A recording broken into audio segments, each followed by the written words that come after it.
This proposal originated for Alawai Small Boat Harbor in Honolulu, and there it makes sense because there's a lot of competing uses for that recreational space that's surrounded by huge hotels that have massive parking charges, and that basically forces a lot of pressure for the use of that space. Honokohau has no such thing, and Honokohau is also unique to the small boat harbors in the state in that 50% of the activity that goes on here is related to chartering and charter operations and businesses and the businesses around the boating industry. We've been in business at Kona Marine Supply for 30 years in this location.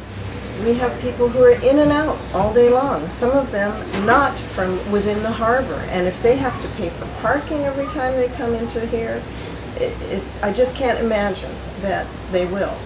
Not to mention the fact that each of the employees in here is now going to have to pay $90 a month to park, to come to work. So this proposal is actually asking to further tax the Honokohau operators, the Honokohau small boat harbor users, with additional parking fees, which will then be used and spread across the rest of the state.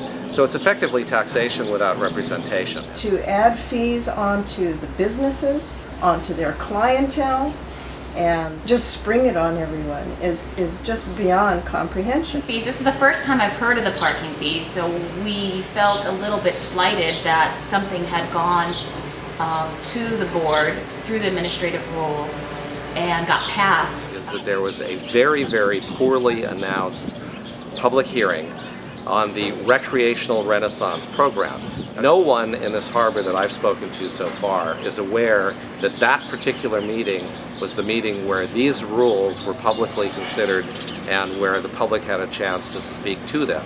And even those of us that happened to be at that meeting were unaware that the parking fees were part and parcel of that Recreational Renaissance package, and that as a result of that hearing, the Board of Land and Natural Resources would move forward and approve parking fees. All we know is a dollar amount. We don't know what we're getting for that dollar amount, and we don't know everything I think that needs to be known about it. One of the managing partners of Jack's Diving Locker, and we own and operate 5 commercial dive and snorkel boats.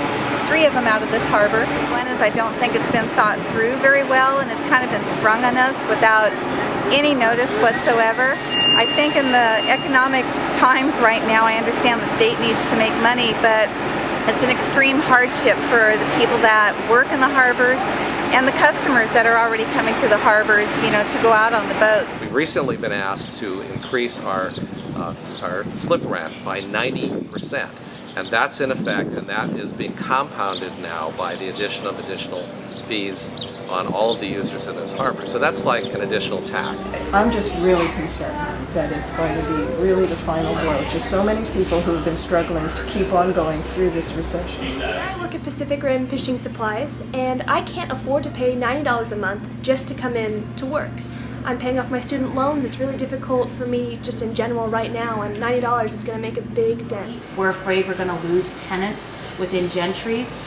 We may have our own parking here, but it's not enough. People are going to find doing business in Honokohau much less attractive if they know that all of their customers are going to have to pay to come. This is going to put extreme hardship on my company. I just started, I put every dime I have in here, and I don't have any extra money left over for parking fees. This harbor is a dependable part of the tourism industry, and without it, tourism on this island will be severely injured.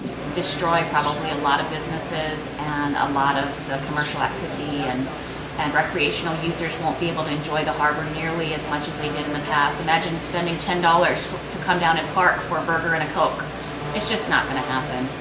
Who's going to drive down here knowing they have to pay to park in order to take part in what's here? The boating community here was not given an opportunity to speak to these fees early on, and the results of that were 200 angry people who showed up last night saying, "What are you talking about? This just doesn't make any sense right now." It is a detriment to our businesses, and probably is going to be the nail in the coffin that puts us all out. So please do not implement this.